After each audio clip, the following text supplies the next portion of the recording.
और दोस्तों कैसे हो यार सारे। मैं आप सभी को वेलकम करता हूँ आप सभी के favourite YouTube channel GR college में, जो कि एक पार्ट है जीआर ट्यूटोरियल्स यूट्यूब चैनल का। दोस्तों मेरा नाम है गौरव मुंद्रा और मैं 11th एंड 12th जो कॉमर्स के बच्चे हैं वो सभी को एसपी एंड ओसीएम पढ़ाता हूँ। और दोस्तों आज पता है कौन सा दिन है? आज 12th वालों का ओसीएम का दिन है भाई। और उसमें भी हमने अब तक पता है कितने लेसन कंप्लीट कर चुके हैं। हमने अब तक लेसन नंबर 1 कंप्लीट कर दिया है, लेसन नंबर 2 कंप्लीट कर दिया है। एंड दोस्तों आज हम स्टार्ट करने वाले हैं लेसन नंबर 3, उसका लेक्चर नंबर 1 है ये। तो अगर कोई बच्चा जिसने फर्स्ट लेसन नहीं देखा, सेकंड लेसन नहीं देखा, पहली फुर्सत में निकलो और पहले मेरे प्यारे बच्चों लेसन नंबर 1 एंड 2 कंप्लीट करो, ठीक है। बाकी अगर कोई बच्चा है जो पहला स्टार्ट कर रहा है उसका सेशन 12th का, तो चलो ठीक है, कोई बात नहीं, आप लेसन नंबर 3 से भी स्टार्ट कर सकते हो, वैसे फ्रेश स्टार्ट कर सकते हो, ऐसा कोई इशू नहीं है। लाइक लेसन नंबर 1 से अगर आप करते तो एक फ्लो आपका सेट हुआ रहता। अब मैं आपको ये बोलूँ ना दोस्तों, जितने भी आप अपने 12th के ओसीएम वाले बच्चे हैं ना, ये लेसन आपके लिए एक बोनस लेसन है।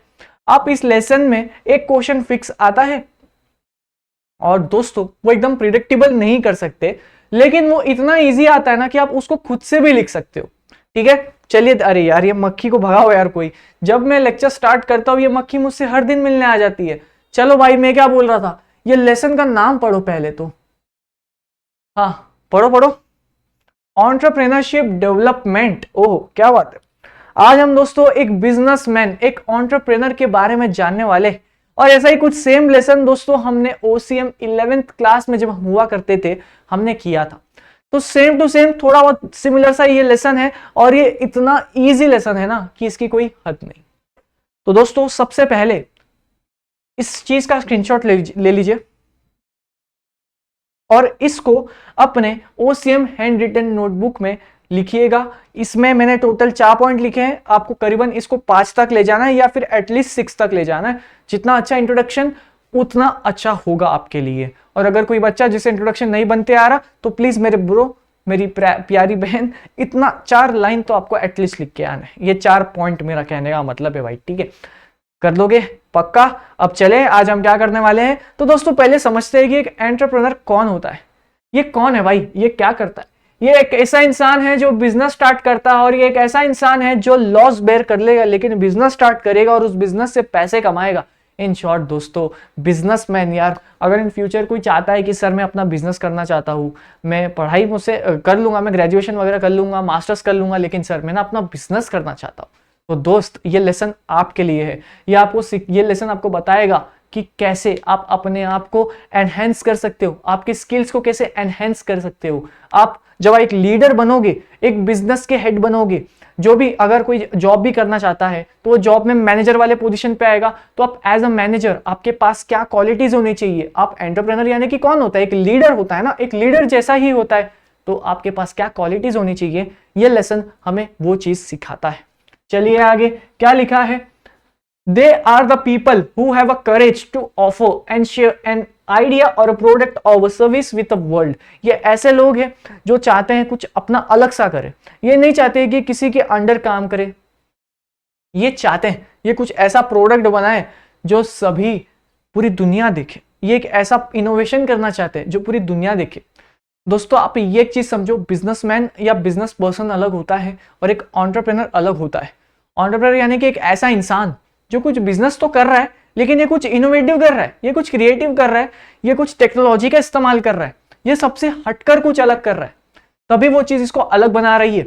जैसे मैं कल उठ के अपनी सीएस की डिग्री को छोड़ दूं, अपना पढ़ाई टीचिंग जो मेरा पैशन है उसको मैं छोड़ दूं, जो मेरा इंटरेस्ट है इसको छोड़ दूं, और कल मैं एक स्टॉल लगाऊं जिसमें मैं चाय बेचूं और अपने आप को मैं एंटरप्रेन्योर बोलूं, तो क्या मैं एंटरप्रेन्योर कहलाऊंगा?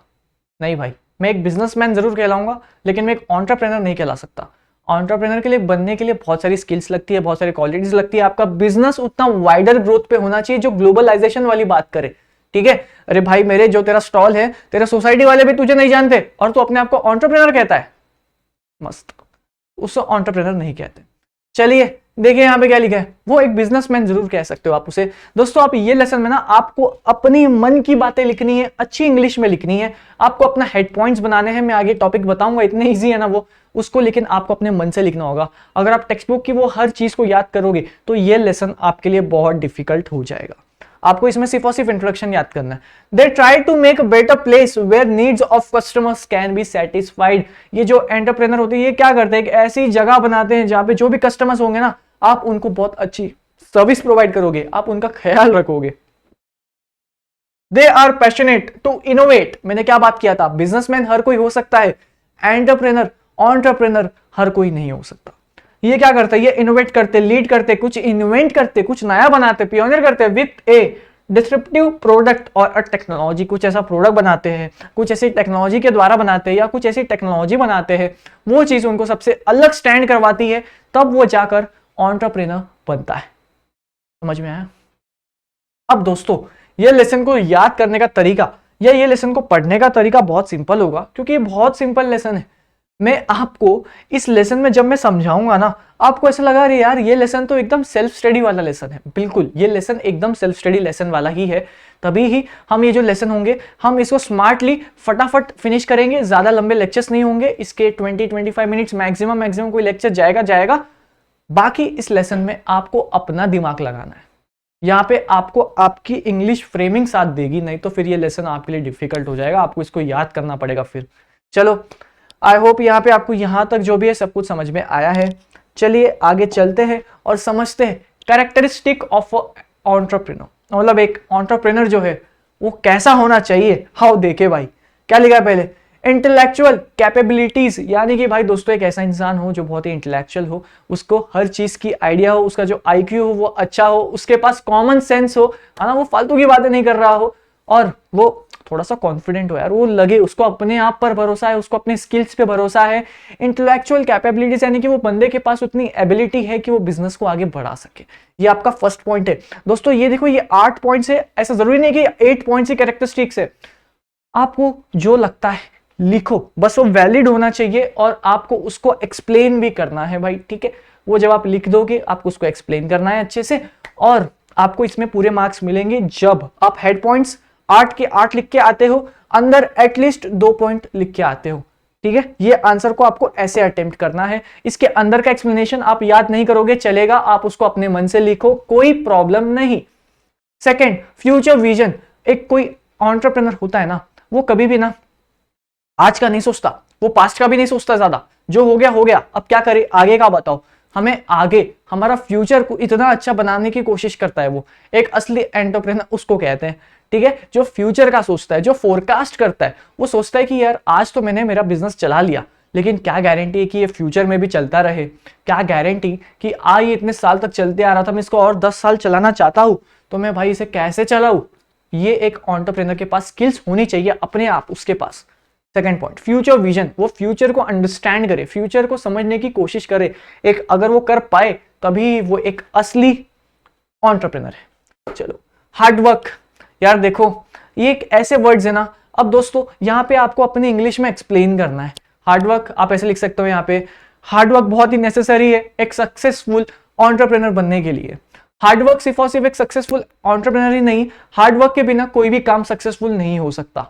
2 पॉइंट तो देखो आपने खुद से ऐसे बना दिया भाई, फेंकने की स्किल्स होनी चाहिए। ये पॉइंट्स को आप इंग्लिश में कन्वर्ट करो। फिर आप थर्ड पॉइंट लिख सकते हो, अगर एक आपको सक्सेसफुल एंटरप्रेन्योर बनना है तो आपको हार्डवर्क लगती है। कोई रातों रात सक्सेसफुल एंटरप्रेन्योर नहीं बन जाता, काफी लोग अपनी लाइफ लॉन्ग लगा देते हैं तब जाके उनको सक्सेस मिलती है। तो ये एक हार्डवर्क वाला पेशेंस लगता है, यहाँ पे हार्डवर्क लगता है, हार्डवर्क के साथ कंटिन्यूअस हार्डवर्क लगता है। आप ये जो भी मैंने हिंदी में बोला आप इसको इंग्लिश में लिख के आइए, एग्जाम में 200% राइट रहेगा।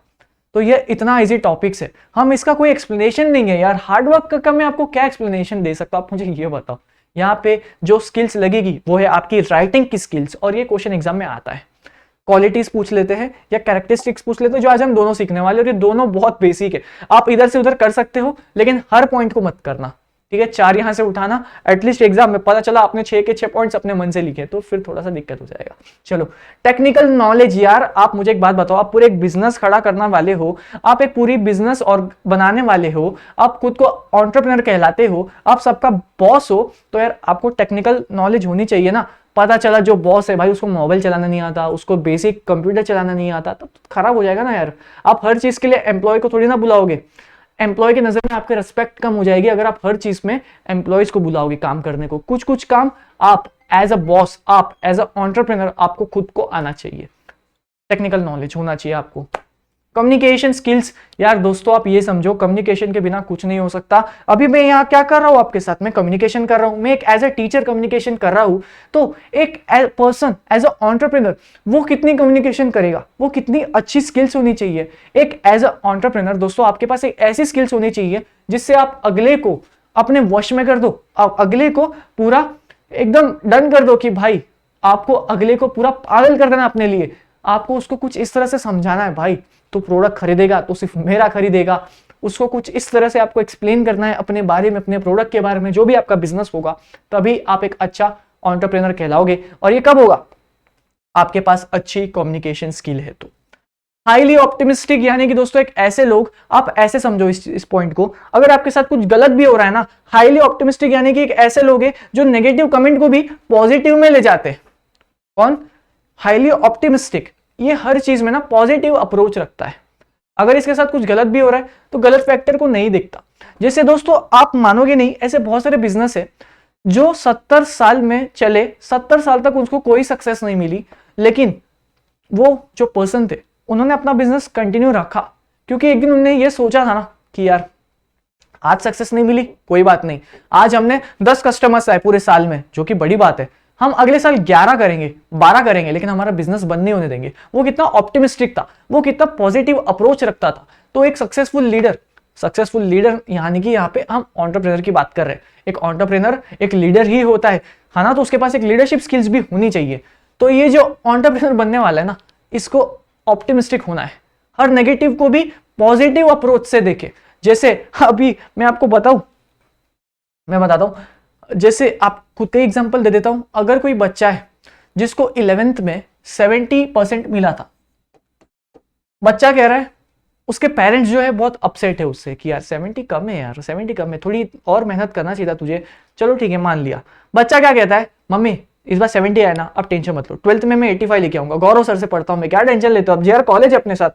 ठीक है, तो बच्चा यहाँ पे क्या हो रहा है, बच्चे के साथ हुआ तो नेगेटिव है, लेकिन बच्चा भाई फुल ऑप्टिमिस्टिक, बच्चा एकदम हाईली ऑप्टिमिस्टिक है, और बच्चा जो है ना पॉजिटिव अप्रोच रख रहा है।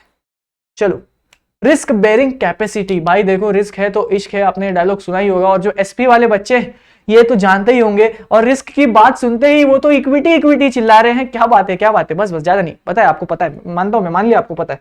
रिस्क बेयरिंग कैपेसिटी, आप ये समझो एक एंटरप्रेन्योर, एक ऐसा इंसान जो बिजनेस को स्टार्ट कर रहा है, उसको भी पता है दोस्तों वो बिजनेस चलेगा नहीं चलेगा। अगर वो बिजनेस नहीं चलता तो लॉस बेयर करना पड़ेगा ना भाई, तो वो जो लॉस बेयर कर सके उसके पास उतनी क्षमता होनी चाहिए। देखो यार दोस्तों, हर कोई रिस्क बेयर नहीं करता।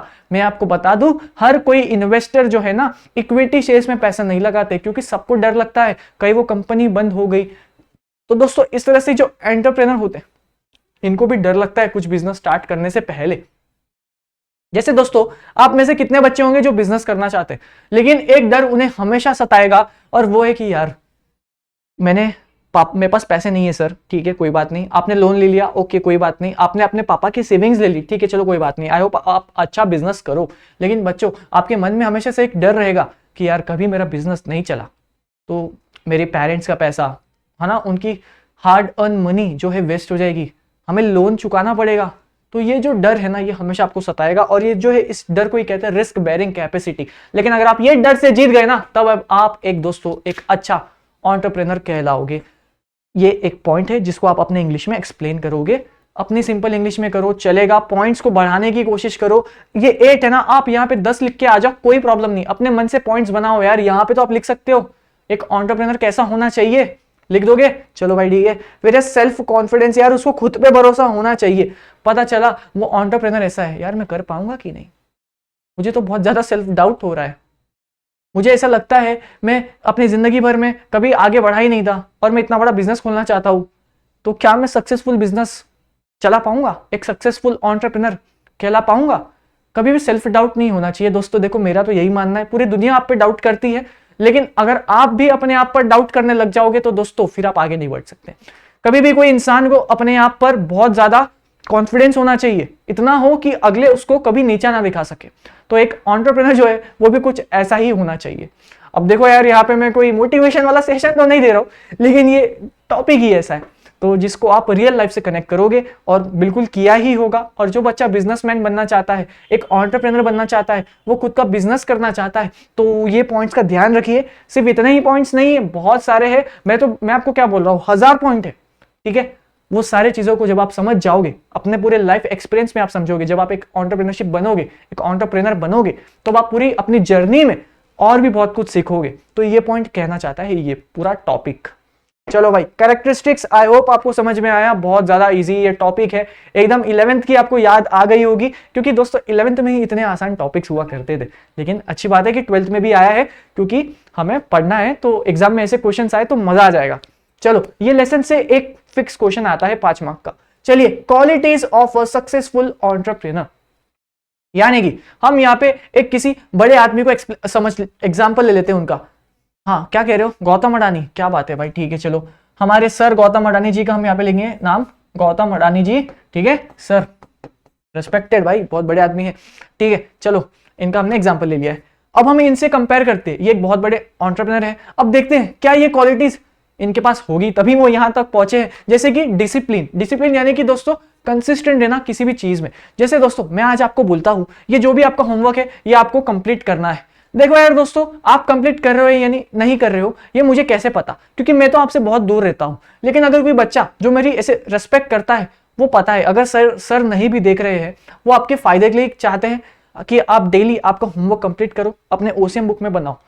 जो बच्चा डिसिप्लिन हो जाएगा, मतलब कोई उसका काम नहीं चेक कर रहा, वो फिर भी वो काम कर रहा है, क्योंकि उसे पता है, वो उस चीज की, पर्सन की रिस्पेक्ट करता है, वो पर्सन के वर्ड्स की रिस्पेक्ट करता है, और उसे ये पता है कि वो पर्सन जो कह रहा है वो सही कह रहा है। जिस दिन आपके पास ये क्वालिटी आ जाए, तब आप एक अच्छा एंटरप्रेन्योर बन सकते हो। डिसिप्लिन यानी कि कुछ चीज में कंसिस्टेंट होना। जैसे आप, कोई बच्चा है जो पढ़ाई में लगातार 2 घंटे रोज पढ़ रहा है, आप क्या हो रहे हो, आप अपने वर्क के साथ, आप अपने पढ़ाई के साथ क्या हो रहे हो, डिसिप्लिन हो रहे हो। चलो, तो ये क्वालिटी इनके पास थी, तभी ये इतने बड़े व्यक्ति है। सिर्फ यही नहीं, हमारे देश के जितने भी बहुत सक्सेसफुल एंटरप्रेन्योर्स हैं हमारे देश में, और दिन भर दिन बढ़ते जा रहे हैं। आप ये जो बच्चे देख रहे हैं मेरे वीडियोस, आप में भी कल फ्यूचर में जाकर कोई ना कोई एक बहुत बड़ा सा एंटरप्रेन्योर बनेगा। कोई ना कोई नहीं, बहुत सारे बनेंगे, मुझे भरोसा है आप सभी पे, टेंशन ना लो। जिसको 12th में 50% भी आता है ना भाई, वो भी बहुत बड़ा बिजनेसमैन बनेगा। इसे जरूरी नहीं है कि सिर्फ पढ़ाई में ही कुछ हमें 50% ही चाहिए, उसके बाद ही हम कोई बड़ा आदमी बनेंगे। वहां पीछे से रोहन सर कह रहे हैं, अरे मैं हूं ना, टेंशन क्यों लेते हो। मतलब जो 12th में कम परसेंटेज, उनके भी अच्छे आए थे, लेकिन अब थोड़ा एक्टिंग तो करना पड़ेगा ना, बस मैं यही बता रहा था। चलिए, वो ये कहना चाहते हैं कि वो 12th के बेसिस पे ही उनका वर्क नहीं है ना। अपने रोहन सर, अगर आप जानते हो, हमारे राहुल सर के भाई। चलिए, कॉन्फिडेंस होना चाहिए भाई अगले में, कॉन्फिडेंस। दोस्तों आप ये समझो, ओवर कॉन्फिडेंस और कॉन्फिडेंस में बहुत फर्क है। वैसे मेरी थियरी थोड़ी सी अलग है, मैं ओवर कॉन्फिडेंस पे ज्यादा भरोसा करता हूं और कॉन्फिडेंस में नहीं। लेकिन यही कहना चाहता हूं, अगर आप एंटरप्रेन्योर बनना चाहते हो, एक सक्सेसफुल एंटरप्रेन्योर बनना चाहते हो, तो आपको अपने आप पे भरोसा होना चाहिए, आप कॉन्फिडेंट होना चाहिए। कोई 4 लोग आपको आके बोल दे, अरे वो मीम नहीं चल रहा है इंस्टाग्राम पे, 4 लोग आपको आके बोलेंगे कि तेरा बिजनेस नहीं चलने वाला, लेकिन आपको उनको बताना है, अरे जा भाई, मैं करके दिखाऊंगा। इसको कहते हैं कॉन्फिडेंस। चलिए, ओपन माइंडेड, यार आप ये समझो दोस्तों, आप जब कॉर्पोरेट वर्ल्ड में काम करोगे ना, आप ये समझो, आप मानोगे नहीं, लड़के और लड़कियां सब एक साथ मिलके काम करते हैं, एक एज ए टीम काम करते हैं। लेकिन आज भी हम देखा जाए, कुछ लोगों की ऐसी सोच होती है, अरे लड़का लड़की काम कर रहे, पता नहीं क्या ही काम करते होंगे, टाइम पास करते होंगे, या फिर उनका कुछ ये मानना है, अरे लड़कियां काम कर रही है, इनसे तो नहीं होगा। ये गलत बात है, लड़कियां बहुत आगे आ चुकी है अब, और वो ऑलरेडी आगे थी, है ना। तो ये क्या है, ओपन माइंडेड।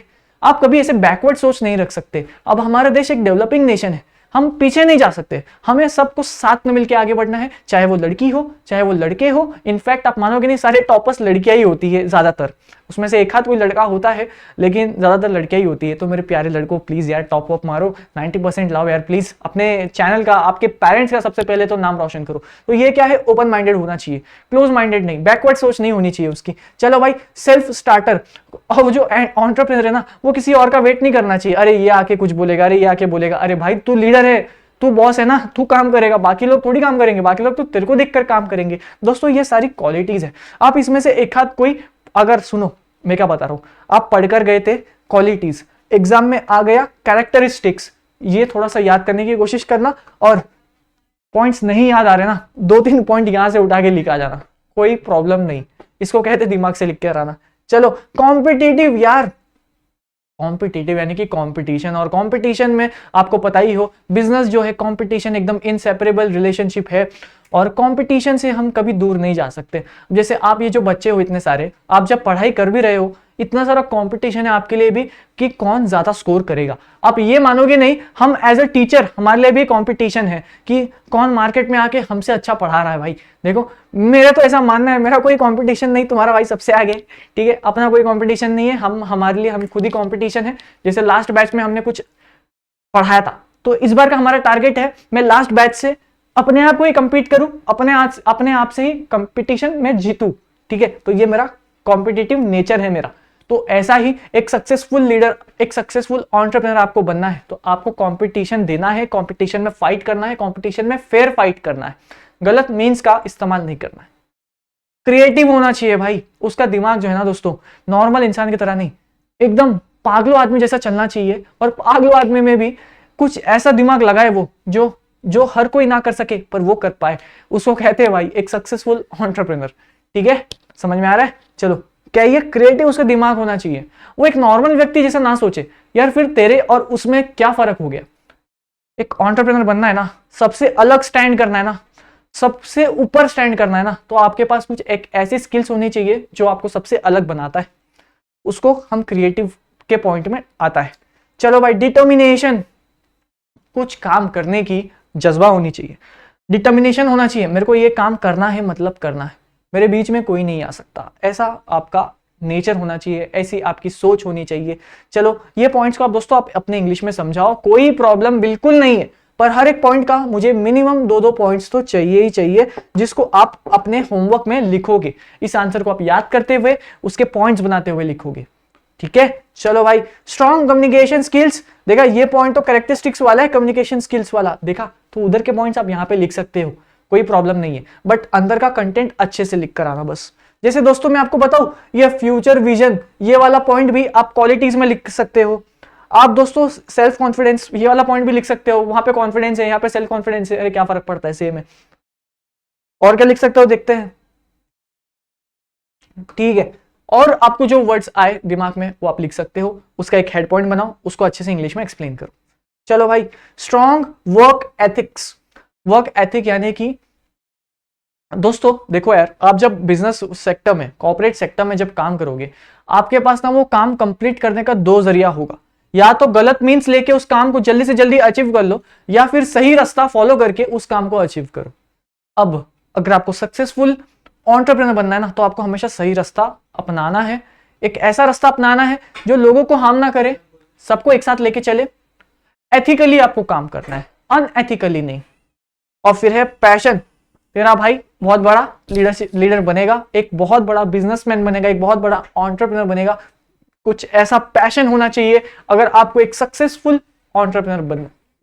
और दोस्तों ये पॉइंट को आप 2 पॉइंट में, 2 लाइन में समझा दोगे। अब एग्जाम में ये क्वेश्चंस बहुत बार आ चुका है, ये वाला क्वालिटी वाला कितने मार्क का है पता है? 5 मार्क के लिए ये क्वेश्चन एग्जाम में बहुत बार आ चुका है, और अब मैं आपको ये क्या बताऊंगा दोस्तों, ये फ्री के मार्क है।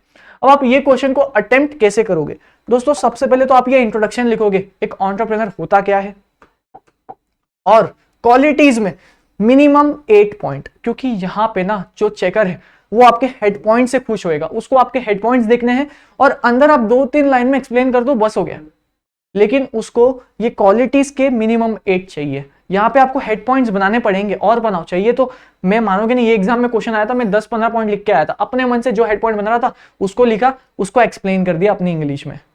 लेकिन पता है इतना करने के बाद भी कितने मार्क्स मिलेंगे? 5 में से 4 मार्क देगा वो, या 4.5 देगा, वो भी वर्स्ट केस में। ये क्वेश्चन ऐसा है, इसमें 5 में से 5 किसी बच्चे को नहीं मिलेगा। तो ये वो थियरी है, क्योंकि आपने अक्सर सुना होगा थियरी में कभी फुल नहीं मिलता, तो ये वैसा क्वेश्चन है, ठीक है। यहाँ पे 4.5 ही मिलेगा, पर ये 4.5 भी बहुत होते हैं, और हमें ये 4.5 ग्रैब करना है। अब भले एग्जाम में क्वालिटीज आए, कैरेक्टरिस्टिक्स आए, आपको एग्जाम में इस तरह से ही लिख कर आना है। तो दोस्तों इसी के साथ लेक्चर नंबर 1 को हम यहाँ पे एंड करेंगे ओसीएम के, और मिलते हैं आप सभी से नेक्स्ट लेक्चर में ओसीएम के लेक्चर नंबर 2 के साथ। और जो मेरे एसपी वाले बच्चे हैं, मैं आपसे दोस्तों एसपी में मिलूंगा, सीधी सी बात।